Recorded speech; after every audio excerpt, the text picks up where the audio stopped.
What's going on, golf addicts? Welcome to Tour Junkies After Dark, presented by DraftKings. It is very well after dark. We have just recorded the Tour Junkies podcast for the U.S. Open 2020 from Winged Foot.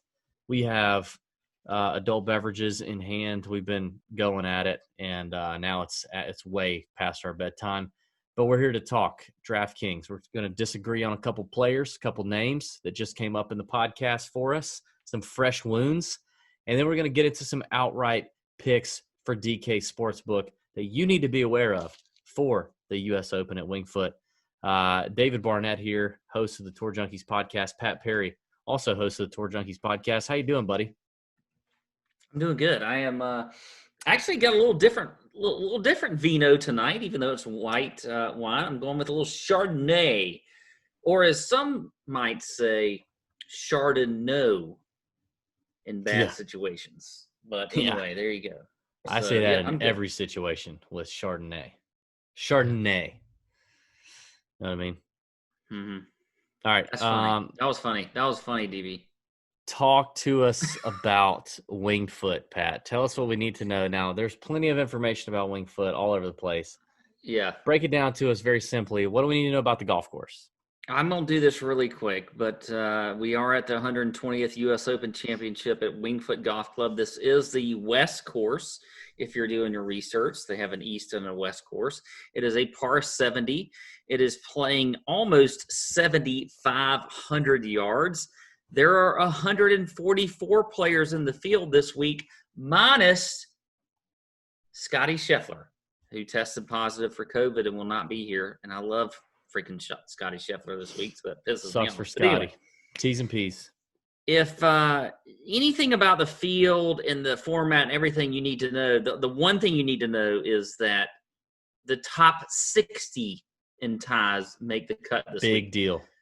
Top 60, not 65, like we see at most PGA Tour events, not top 70, like we actually saw at the PGA Championship. Top 60 in ties will make the cut this week. This is just an old school parkland-style golf course, an A.W. Tillinghast design. He designed courses like Baltusrol and things like that. He's a great designer, old school. Poana greens here that run extremely quick. They are very undulating, very small. A lot of people might compare them to Augusta National as far as the undulation and the quickness and things like that. They all run pretty much, they slope kind of front to back. And, I think with these small greens, that brings to mind a couple things. One of them, you got to be good with your iron play. You got to be good on approach. And then if you do miss these greens, you got to be great at scrambling. But on top of that, we saw guys so the last time they played here, it's been a while, but Jeff Ogilvy won, and he was second in the field in total driving, which was a stat then. That was one that the people liked then. Now we got all these strokes gained and all those kind of stats. But what total driving basically said was the guys that hit it the furthest, but also were very accurate off the tee. So you want to look at those guys, I think, that are accurate, but also have some distance as well. I think that's important to look at. We know, though, this course is going to play extremely difficult. It's going to play firm and fast.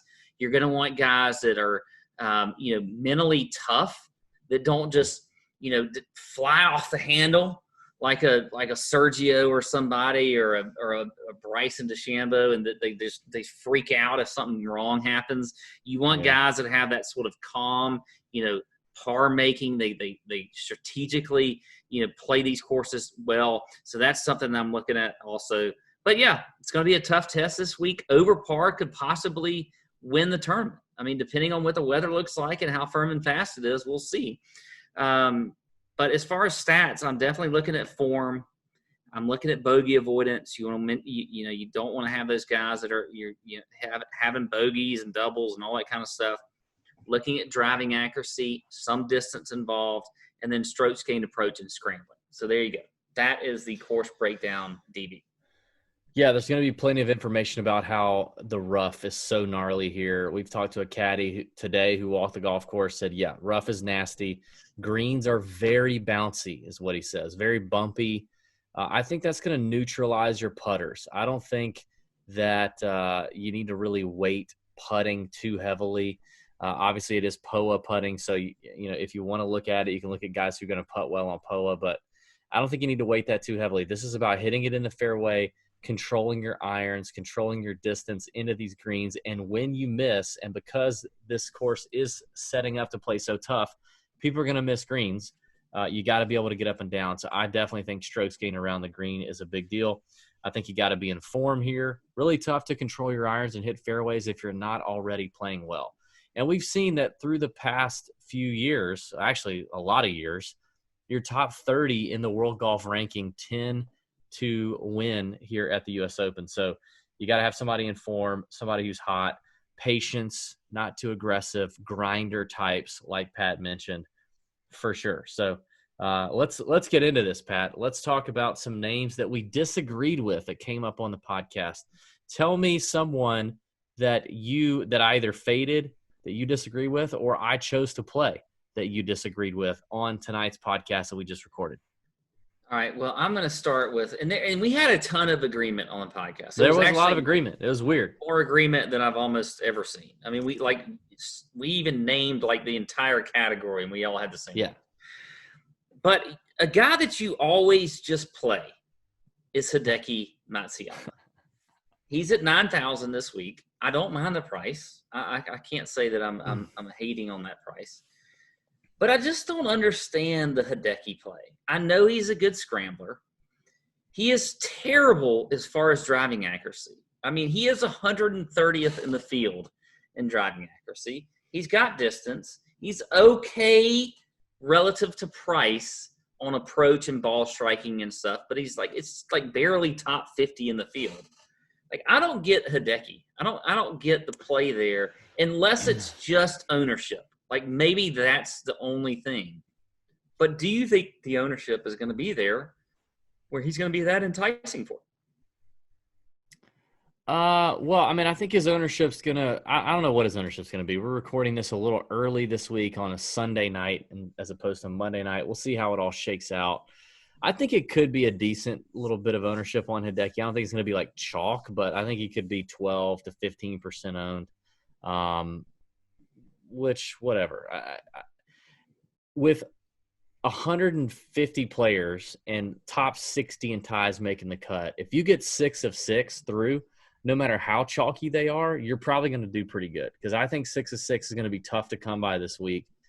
Obviously, it is good to have ownership leverage in tournaments on DraftKings, but I don't think HIDEKI's going to be like a super chalk player that's going to kill you if you play him.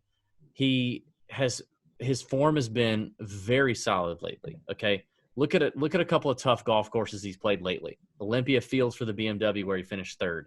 The PGA, Harding Park, where he finished 22nd. He does check the box, and actually, surprisingly, over the last 24 rounds, in strokes gained around the green, avoiding bogeys. The approach play, the iron play has been a little benign per HIDEKI standards, but honestly, relative to the field, it's still pretty good. His putting, which is the worst part of HIDEKI, is actually neutral on POA. It proves that really poor putters can be okay on POA because it's so bouncy and unpredictable. So I think you get him on a course where, putting is a little bit neutralized, and you get a great savings at $9,000. If you look over his career, over HIDEKI's career, and you break down the courses that he plays, from easy courses, average courses, to difficult courses, he gains the most strokes on difficult golf courses. He tends to play those pretty well. And historically, over his entire career, tee to green, he's one of the most prolific ball strikers out there on tour right now. And his U.S. Open record is extremely good. T21, T16, T2, T18, and a missed cut in the last 5 years. Okay, so it's either miscut or T21 or like top 20, and with a runner-up at the US. Like, I think he gives you a very high floor, and his upside is probably a top 5. Boom. Okay, I think HIDEKI's worth it. Explain to me how one plays in his, I think it's his first U.S. Open. I think it's his very first U.S. Open. Yeah, it is. The young gun, Matthew Wolff. Now, I mentioned like you need to have some patience. You need to kind of be a grinder. You can't be too aggressive at Winged Foot. You can't be too aggressive in a U.S. Open. You got to know that par is your friend. You got to have a repeatable, consistent swing that will put the ball in play, keep the ball in the short grass time after time. And I just don't know that Matt Wolff is that guy. He's very young. He has very limited major championship experience. And I just don't I don't know that I would trust. I guess for me, it's a matter of trust. Historically, rather short history and about 30 PGA Tour events that have been measured, a pretty poor scrambler, so not good around the green. So if he misses greens, it's no bueno. And people are going to miss greens here. No matter how good you're hitting it, you are going to miss greens at Winged Foot. You're going to miss them because you missed the fairway. And when you miss the fairway, it's going to be really hard to hit these greens. Or you're in the fairway, and because these greens are so fast and undulating, it's going to be hard to hold them. And Matt Wolff sucks getting up and down. I don't know the upside of Matt Wolff. Can he win a U.S. Open his first time out? No, I don't think so. And bonus points are going to be a really big deal in DraftKings scoring because you're not going to have a lot of birdies and eagles. So I love Matt Wolff on a birdie fest golf course where he can take advantage of his length. This is not going to be one of those courses. He's going to have to dial it back, keep it in the fairway, hit greens, get up and down when he misses. That's just not his thing. Well, first off, I don't think you need to get a win out of a guy that's at 7,700 to get any sort of value out of him when it comes to DraftKings or anything. I mean, well, unless you're playing an outright on him. But I don't think you got to have to win from a guy at 7,700. That's out there. But here's the thing. You want some win equity. Yeah, but if you're looking at Matthew Wolff, I mean, like, let's just say, like, I'm not a big model guy, but if you go across the board and all the stats that I like this week, he is 11th in the field. And he's the rare person. If you look at a guy who's very long off the tee, you don't typically see a lot of accuracy, especially out of guys that are long off the tee. It just doesn't happen. But he's actually 41st in the field in driving accuracy, with being eighth in driving distance. So it's like he's actually got that distance, but he's still pretty accurate when it comes to off the tee. I like that. He's also a great ball striker. He's third in the field there. And you know what? I don't think he's going to miss a ton of greens because he's 16th in the field in strokes gained approach. So despite the fact that he's a young gun and all that kind of stuff, and I think Morikawa is another guy that is obviously probably a way better ball striker, but I think you're going to get extremely low ownership out of Matthew Wolff. I think he has a ton of upside at 7,700. I will definitely play him. I mean, I think he's – and you know what? On top of that, we talk about avoiding the big numbers, making par, doing that kind of stuff. He's 11th in the field in bogey avoidance. So he's checking all of those boxes outside of the scrambling. The scrambling sucks. I get it. But you know what? All those other things outweigh that more so because he's hitting greens. He's hitting fairways. He's long enough off the tee. Well, he's plenty long off the tee. So I like some Matthew Wolff. And I think that, you know what? With that being kind of a rookie U.S. Open guy, I feel like he's going to have lower ownership. I like it. I think he's a great tournament play this week.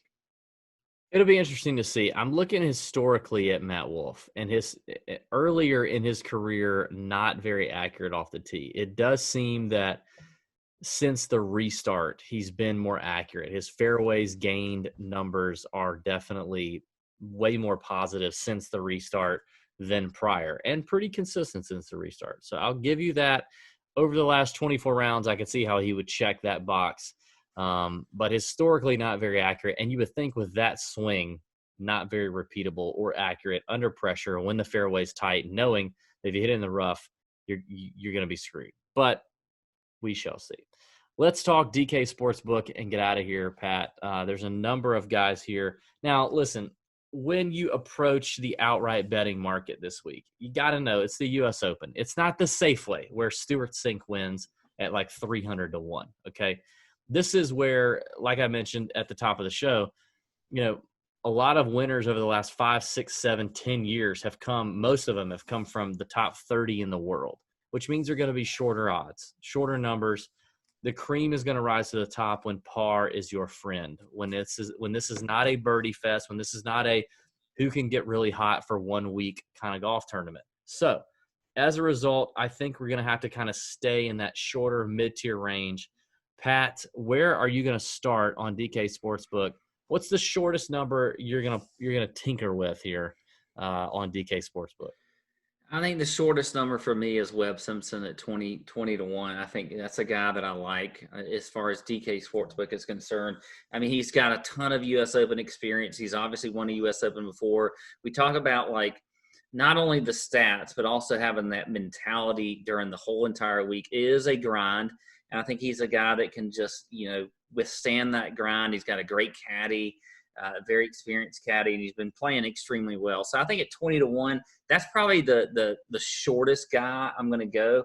And next to that, I don't really have a ton of players, but I like Tommy Fleetwood at 40 to 1. I think I've looked at other books.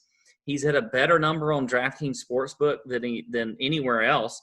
At 40 to 1, we saw him finish third just this week at the Portugal Masters. So even though his form has been a little bit spotty on the PGA Tour, it's I think rounding into form a little bit here. Yeah. So I like him at 40 to 1. He plays good on tough golf courses. We know he's a great ball striker and accurate off the tee and has plenty of length and all that kind of stuff. So if it all comes together, he definitely has that win equity that you talk about. So I like Fleetwood at 40 to 1. I think that's a good number also. So there you go. I have some longer guys, but that's the shorter odds guys. So I got 4 names I'm going to give you, one of which you already handed out, and that's Tommy Fleetwood at 40 to 1. Couldn't agree more. Love that number. Also at 40 to 1, I'm going to go with a guy in Adam Scott. Adam Scott, the form has been pretty just solid is a good term. The ball striking has always been there. U.S. Open record over the last 5 years. He's got 2 missed cuts, but when he's made the cut, he's finished 7th, 4th, and 18th. Major championship winner. He's a Players Championship winner. Definitely, he played well at the BMW at Olympia Fields. Very tough golf course, top 25 there. Played it well at Harding Park, T22 at the PGA. Checks all the boxes. The only putting surface that he has positive strokes gained data on over the last 100 rounds would be POA, which is great for this place. So at 40 to 1, I like the win equity with a guy like Adam Scott. Then I'm going to go down to Tyrrell Hatton, the Euro Tyrrell Hatton, who won the Arnold Palmer at Bay Hill prior to COVID, which is a tough golf course, not as tough as this, but a tough course, tough field. Played well at the Tour Championship, played well at the BMW, at another tough golf course at Olympia Fields, checks boxes on iron play, around the green, just a solid player, tee to green. Tyrrell Hatton definitely interests me at 50 to 1 on DK Sportsbook. And then my final play for the night, and one of my favorite plays all around, DFS, Sportsbook, whatever, is Louis Oosthuizen. He's at 66 to 1 on DK Sportsbook, 25th at Olympia Fields, 33rd at the PGA, made the cut at the Memorial, didn't have a great finish, plays difficult golf course as well. Over his PGA Tour career, way better at POA putting than bent or Bermuda grass surfaces, avoids bogeys, hits it long, hits it straight, great iron play. Louis Oosthuizen finished runner-up in every single major in, like, he's never won a major. Yes, he has. Has he won a major? Yes, he has. He's won the Open Championship. Yes. Yeah. Won the Open Championship, finished runner-up at the U.S. Open, the Masters, and the PGA. Incredible U.S. Open record over the last 5 years, a 7th, 16th, 23rd, and a 2nd. I mean, he's just a world-class player, and he's playing really well right now, and you get him at 66 to 1. I think that's a great value for Louis. And living in that 40 to 66 to 1 range is probably where I like throwing a few quarter units, little halvesy units here and there. So well, I'm with you there. Totally with you there on Oosty. I think that is a great play. If you want a longer play, I like Billy Horschel at 100 to 1. I mean, he's just a U.S. Open style golfer. We've seen him contend in U.S. Opens in the past. I think he's a decent play this week. I didn't like what he did at the Tour Championship last week, but I'm okay with that. I'm throwing that out the window a little bit. I think if you want a longer shot play that is like, I guess you can be more confident about, it's not just more of a flyer. I think a guy that can actually win the tournament, and that is Billy Horschel at 100-1. So I am a big fan of that. I will play him. Look at you getting in the triple digits. That's my job normally. Yeah, Look at you. I'm proud of you for that. Thank you. And with that, we'll tell the people goodbye. Tell us in the comments, in the YouTube comments, who the longest outright number you would bet on this week to win the U.S. Open at Winged Foot. The longest number you are willing to throw a little cash on, a little change on, a little cheddar on. Who would it be? Comment here on the YouTube channel. Give it a thumbs up. Subscribe to the DraftKings channel if you haven't already. And check out the Tour Junkies YouTube channel as well. The podcast goes up there and all kinds of other fun content. We appreciate you listening. It is the U.S. Open 2020, the second major of the year. We are pumped. Winged Foot's going to be awesome. Thanks for watching. Thanks for listening. May your screens be green. See ya. Out.